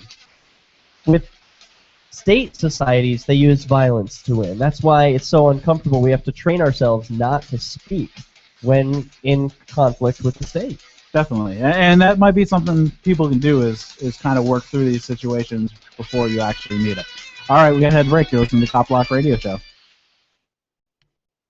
A meme is not easy Derek. to define. Yo. What is it? But you know Where's your live feed? I don't see your live feed on the DerekJ.me. Well, you must be blind.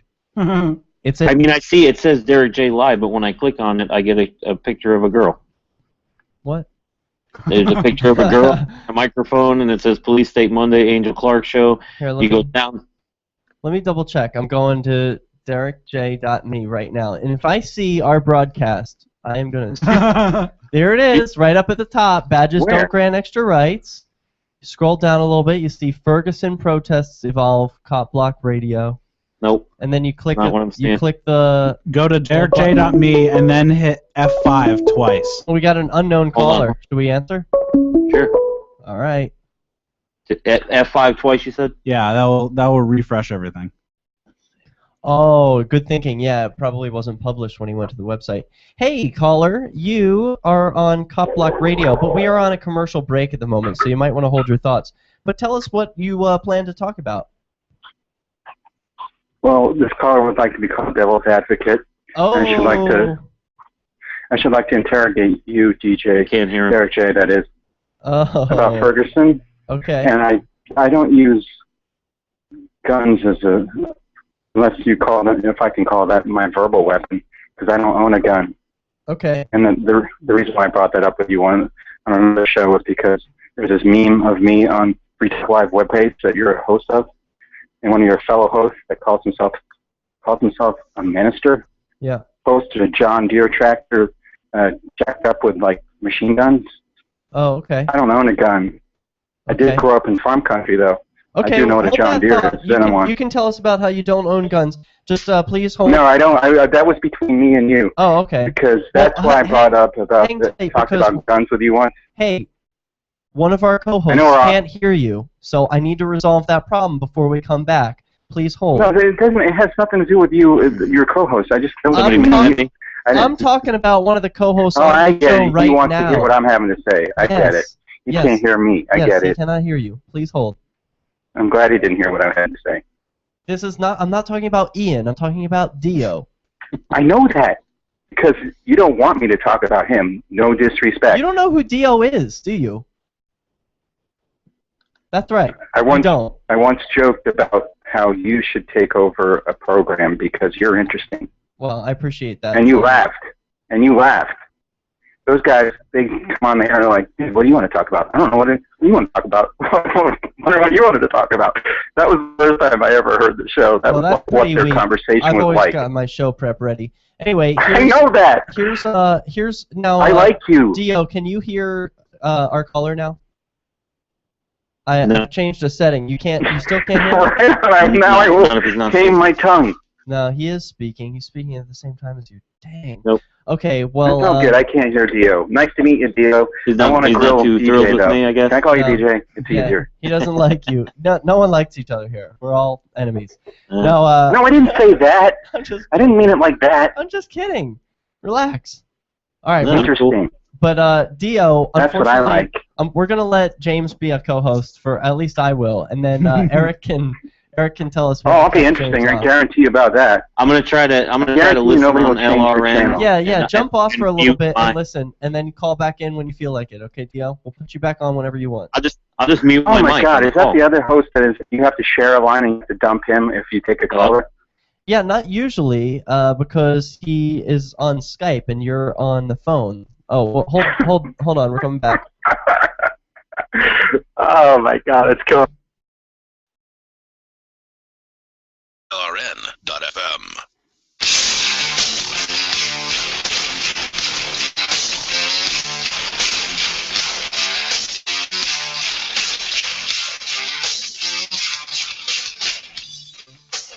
And welcome back to the CopBlock Radio Show live on LRN.FM. With you tonight, it's Derek J. Hey! And I think Dio's on hold for a moment. Dio's on hold because we have a new co-host for this segment.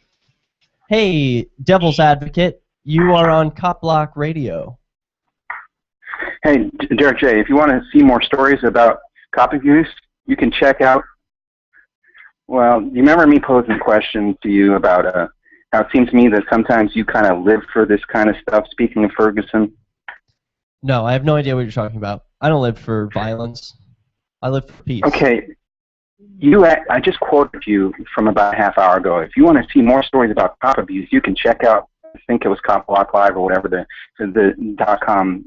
DerekJ.me, because I was talking about it earlier today on the Angel Clark Show. Right, so I think it affirmed my question that I posed to you on one of Derek J's actual shows about, it seems to me that you guys sometimes kind of live for this kind of Shiite, a cop killing somebody and then... This is an adult radio show, so you feel free to let the expletives fly. It was funny. I thought you had a potty. I didn't think you had a potty mouth. I don't. So typically. It's all good with me. I don't give the fuck, if I must say. But There we go. I wanted to ask you what comes first. Speaking of Ferguson, what do you think came first, the shooter or the looter? You want to answer this one, Eric? Because I have no idea what that even means. I don't either. Okay, you used in a sentence two concepts: moral outrage and rioting, in the same sentence. Those are two as converse. One is absolutely moral, and one is absolutely immoral. Absolutely. What came first? And I'll suggest to you, just like I was talking to you last night about Islamism, there's such thing as culture, and there's such thing as clever subcultures. Yeah. Like the punks raiding the Q-Trip. So which what? I love that convenience Bring store. this back to police. So what? This is a CopBlock What radio came show. first? The shooter, the shooter cop who. What if it turns out, by the way, he did it entirely in self-defense and he was attacked? Well, How then we else should have you had work- that information right up front because that's a believable No. story. Well, the thing is, the riots still happened. They have happened. They occurred. And I'm telling you, what came first is the looter. The How do you same know? punks you have pictures of people with their with no shirts on and their pants down to their knees, and you can So see their what? underwear. What's that got to do with anything? Raiding a store because a black kid got shot by a white cop who may have been shot because he attacked the cop. Now, again, there's a counter subculture in the United States of America that's being not talked about. We're talking about the cop as if he is guilty of murder. You have not suggested in any sense that he might be entirely innocent. You actually suggest in tonight's broadcast that the so-called stories of him being injured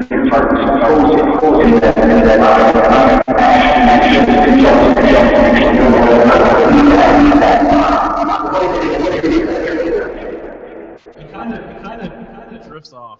Hey, thanks for your call. Really appreciate that.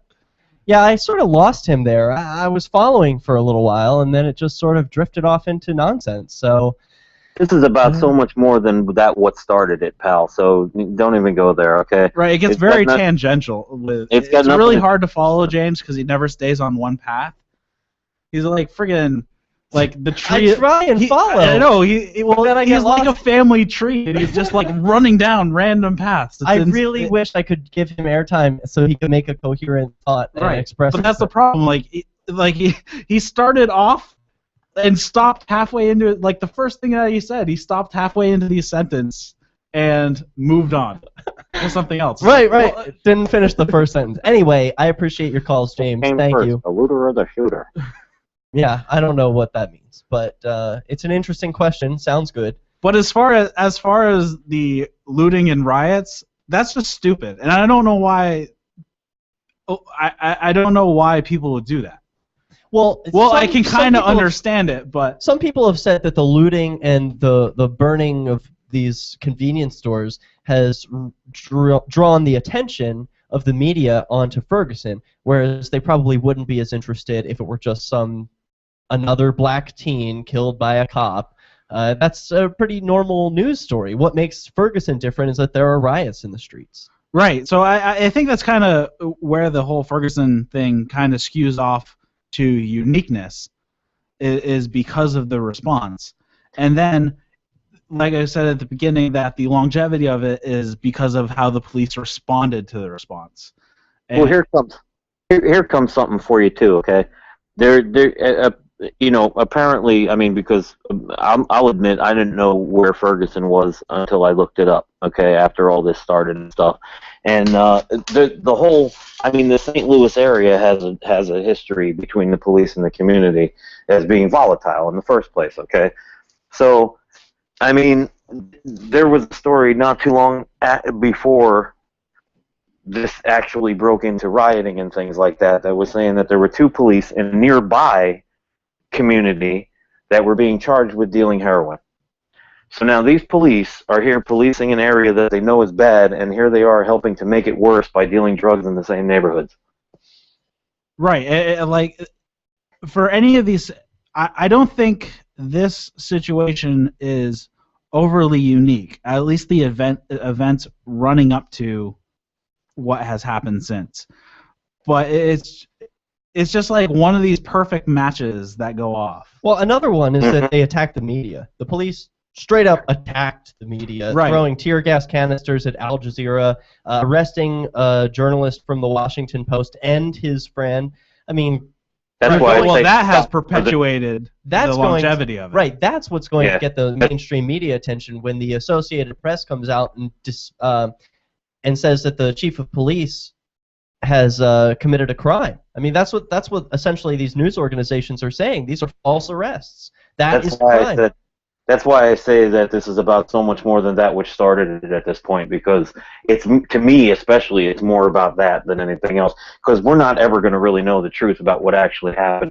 I mean, it's been so mired in bullshit so far.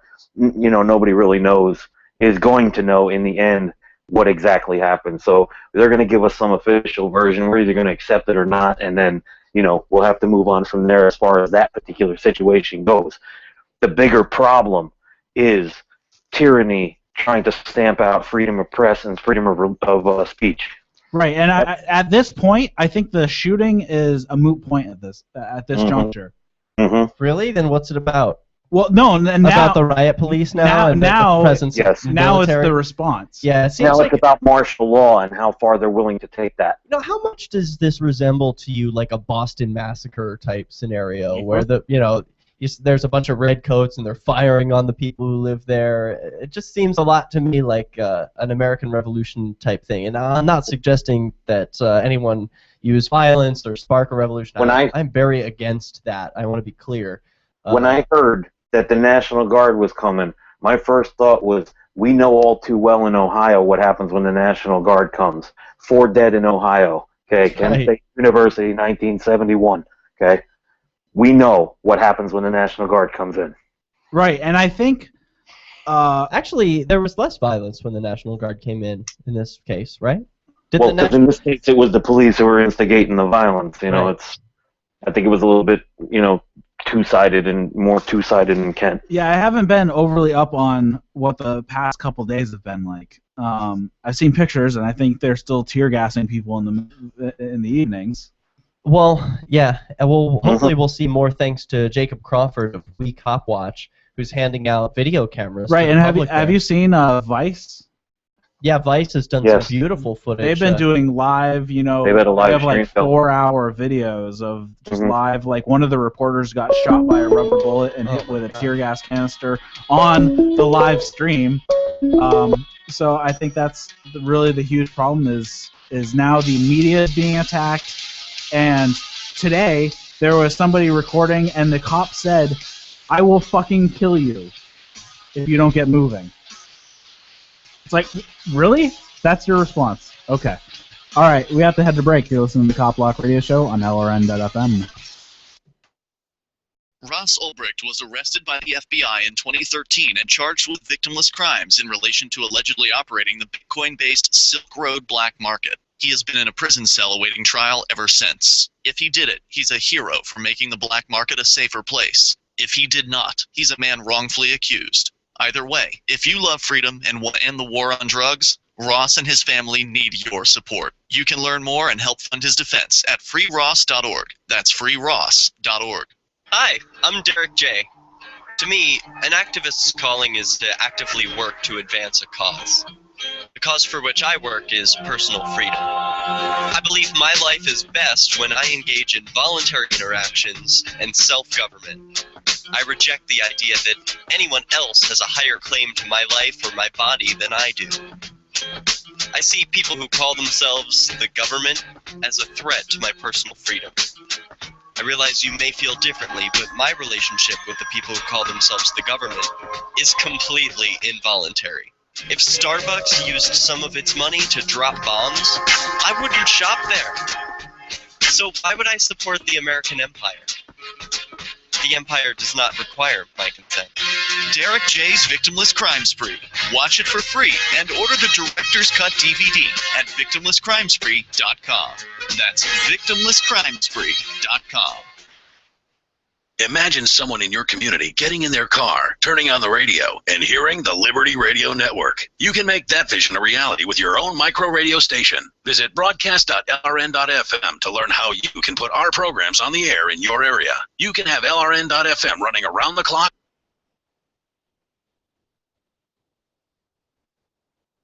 Hey, Eric. What's up? Thanks for taking me on for a bit. And it's hard to follow me because you all think alike, and not one of you has a moral compass. But peace be with you. And what if it does turn out the cop shot the kid in self-defense? What the fuck does that say about you douchebags? You're not racist. Hello? But you are extremely prejudiced and stupid young fucks. Good night. That was pretty funny. Hey, Dio got the voicemail that I don't know if guy you just could hear left. what we just listened to. Did you? I didn't. No. Okay. Well, that's unfortunate. We're listening. I wish there was some way. I don't even know how I've got it hooked up wrong. Yeah, if I get the right equipment, that's the only way. Yeah. All right. Well, it might be a problem on my end. I'm not sure. This goes to 47, right? Yeah. I just chalk it all up to that. Well, anyway, here's what he says. Hey there, and thanks for having me on for a bit. It's hard to follow me because you all think alike. And yeah, I won if you have tomorrow, because yeah, peace be with you. Yeah. What if it does turn out that the guy got shot by the kid himself? I don't know. He said that we're racist and we're extremely prejudiced, young, stupid Oh, yeah. fox. That's what Google thinks he said. Fox. Fox. Yeah, I'm racist. Mm-hmm. Here, I want to listen to this again. You got 30 seconds, right? Yeah. Hey, Eric. Thanks for taking me on for a bit. And it's hard to follow me because you all think It doesn't sound like I'm missing much not anyway. one so. of you has a moral compass. Not one of us have a moral Peace compass. be with you. And what if it does turn out the cop shot the kid in self-defense? What the fuck does that say about you douchebags? You're not racist. What does a cop shooting a But you kid are in self-defense extremely have to do prejudiced with me? and stupid young fucks. There Good night. you go. All right. Thanks for the call, James. We got 10. Free Radio Network on the air in your area. Visit broadcast.lrn.fm to learn how. How do we want to wrap this? I don't even know. We can recap our stories.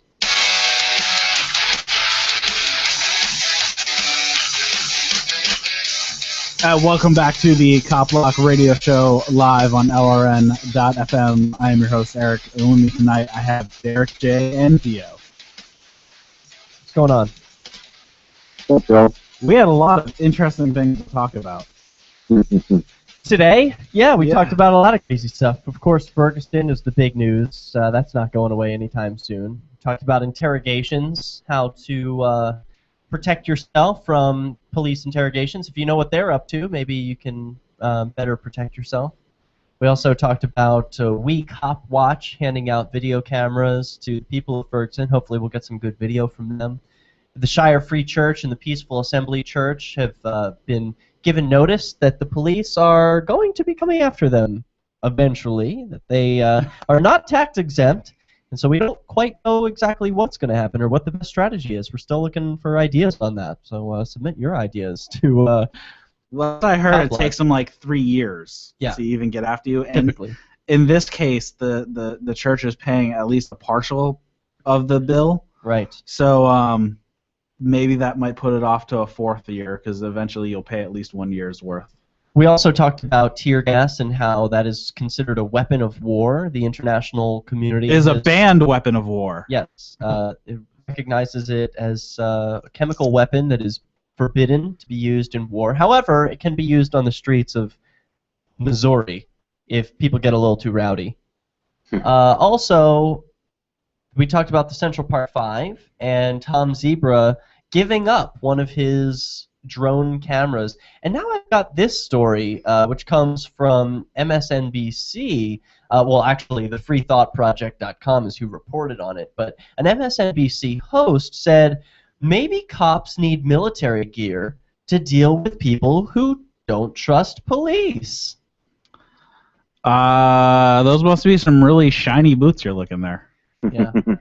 Apparently, well, let's listen to the report, and then we'll see what the Free Thought Project has to say. And if we are going to address the issue of crime in low-income areas and in African-American areas, it might be a good idea that instead of putting heavy equipment into police departments in those areas, we start creating jobs for the kids there who desperately need them.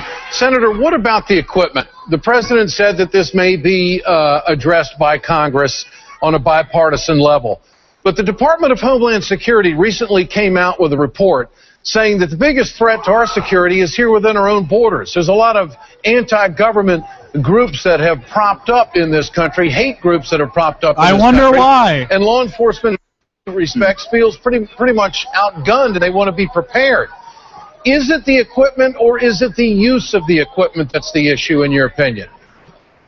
I think it's the latter. And look, clearly, police departments all over this country have very difficult times dealing with drug pushers and people who are very well armed. And we want to make sure that our police department has the effective tools and equipment to combat those threats. But on the other hand, I do not think you need tanks and heavy military-looking equipment Thank goodness. in low-income communities in America. I think that essentially makes a difficult situation, a dangerous situation, much more provocative and much more difficult. Again, police departments should not be perceived as occupying armies. So I think this is an issue, along with the economic issue of having to create jobs for our young people, that Congress should be addressing when we return. Does it curfew?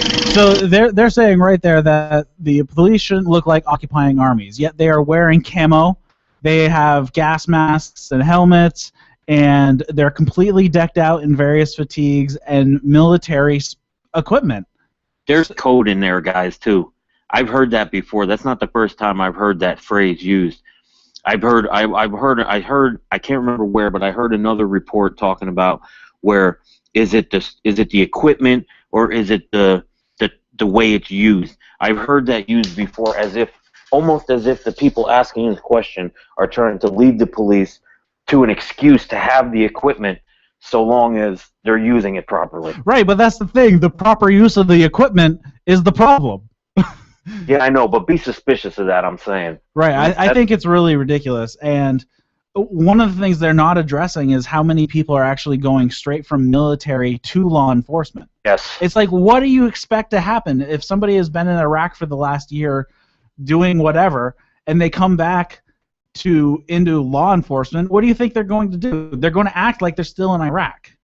I'm sure that the guys on the police department that were there before the veterans came back are now asking them their advice in tactical situations. Well, yeah, that too. I want to draw everyone's attention to what Ed Schultz said here. The quote from the clip we just heard was, "The Department of Homeland Security recently came out with a report saying the biggest threat to our security is here, within our own borders."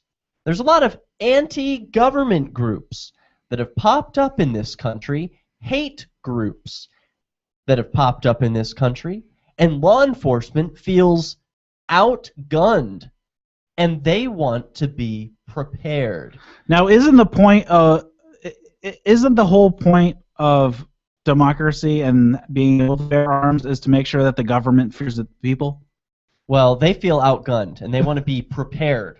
Prepared for what? Right, exactly. You get what you prepare for, and if they're preparing for war, it looks like that's what they're trying to get. And I don't want people to fall into the trap of stepping into what they want. They're arming themselves, they're provoking people, they're pushing people to violence.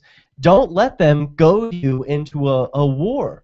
Don't let them lead you into bloodshed. Right. All in all, the response that's happening is exactly what they want. Yeah, that's exactly right. Because now they'll be like, look, we need more budget because we need to.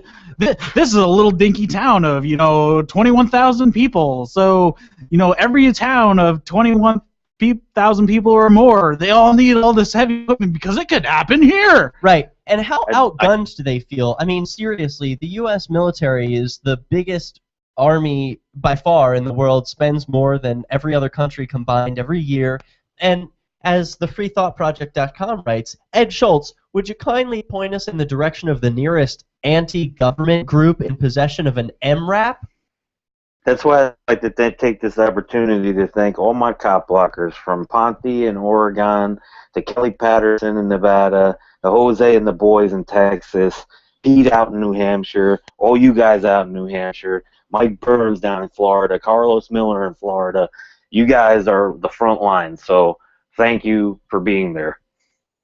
Yeah, Carlos Miller especially. He is a serious inspiration to me, and Pete Eyre, like you mentioned, of CopBlock.org. Carlos Miller, of course, blogs at photographyisnotacrime.com. And if that's not on your daily checklist of 2C websites, add it. Yes, that is probably my favorite site currently because he gets the good stories. Yeah, he does. He's not afraid to bring cameras where they're not allowed. Right. He did it right here in Keene, New Hampshire. And same with the people who work with him, Jeff Gray. Oh, Jeff Gray is amazing. I know, he's awesome. Honor your oath on YouTube. I am surprised he manages to keep his cool so much. Well, he's got a lot of practice with it. It takes practice. He's been looked up over 200 times. Right. And how about you, Dio? How many times did it take you cop blocking before you were able to just keep your cool under a situation? I know for me it took a while. Yeah, even the first time when I wasn't really prepared and I ended up getting arrested, I was still keeping my cool. So. Oh, you were just born cool. I know how they are, and I know you can't really get too furtive and all that kind of shit with them. So I use my mouth. That's what I got a big one and a foul one, so I use it. So going back to the story a little bit though, he says that there's so many anti-government groups, and then lumps them in with hate groups. Yeah. Mm-hmm.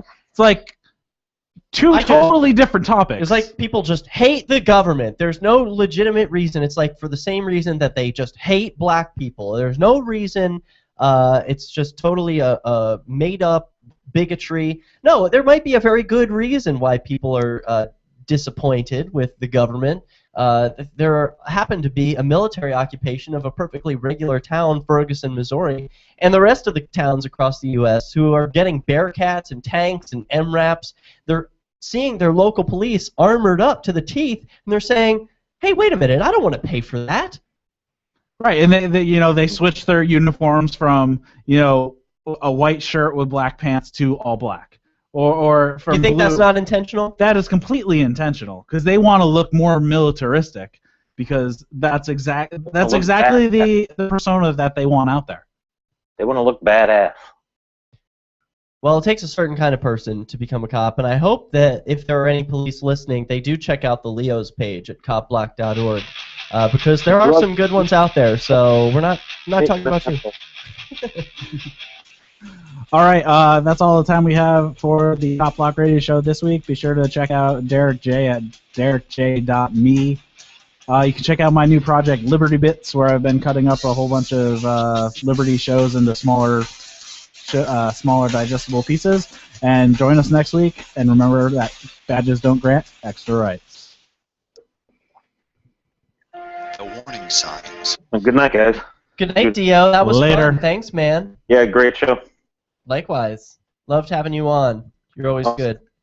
I'm always available, too, so anytime. Cool. Do me a favor, if you can, and pick up a pair of headphones that have preferably closed ear. They can be cheap. They can be cheapy headphones, but I can sometimes hear an echo from whatever speakers or whatever you're listening to us on.